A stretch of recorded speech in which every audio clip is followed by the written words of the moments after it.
Come fall in love. That was the tagline of Dilwale Dulhaniya Le Jayenge.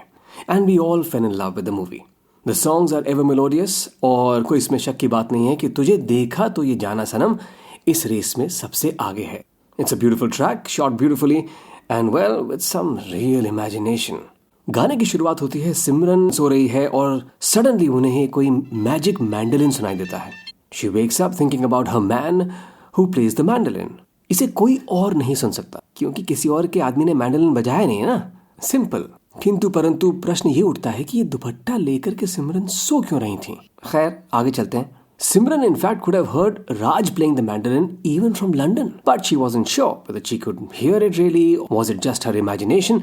So she decides to go out and check it out. अब सुबह का मौसम है, भागना एक अच्छी आदत है. So she ran.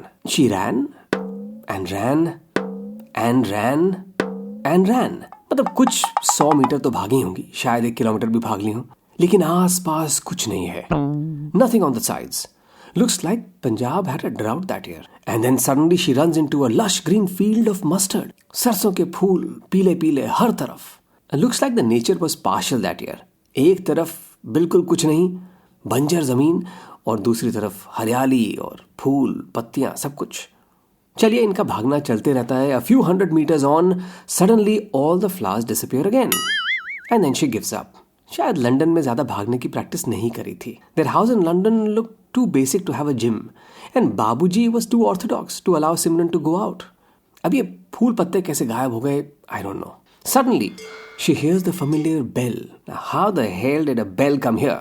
Not the bell, but the cow from Switzerland. Well, she definitely looks surprised. For the cow? For the bell? For the cow? I don't know. What the hell? So she gets up to check it out and suddenly she hears the voice of her man who plays the mandolin. Raj, another 100 meters away. Bhaiya, Aditya Chopra had some serious imagination about her hearing skills.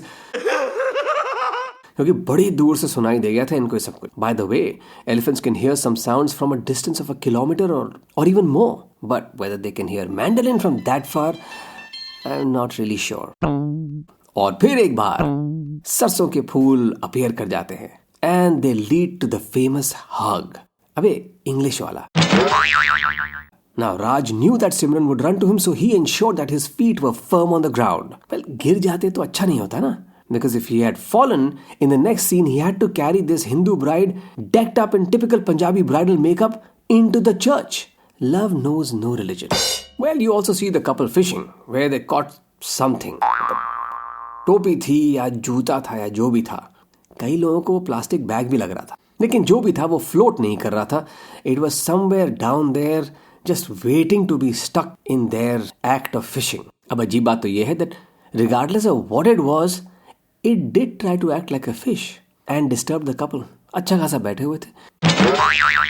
Finally you see Raj and Simran in Switzerland on a snow-clad mountain and it looked like a pretty cold place यार. काजोल ने साड़ी से अपने आप को ढकने की बड़ी कोशिश करी. भाई ठंड भी तो लगती है. भाई डायरेक्टर की ज्यादती है ये. मतलब फ्रीजिंग टेम्परेचर्स में chiffon, may be it was thermal chiffon. अब बॉलीवुड का क्या कहे. कहाँ स्विट्जरलैंड की वादियों से उठा के suddenly they brought them back to the mustard fields of Punjab. And that too at a time when somebody was burning a field or something. मतलब आदित्य चोपड़ा जी थोड़ा ध्यान रखिए यार. मतलब कहाँ बादल और कहाँ स्मोक. जो भी है, DDLJ बड़ी सुपर हिट फिल्म थी जी, और अभी तक हमारे दिलो दिमाग पर छाई हुई है. और स्विस टूरिज्म की तो फेवरेट मूवी ये है ही. वीडियो को लाइक करें, चैनल को सब्सक्राइब करें. जल्दी पेश होंगे विद अनदर बॉलीवुड रीटेक.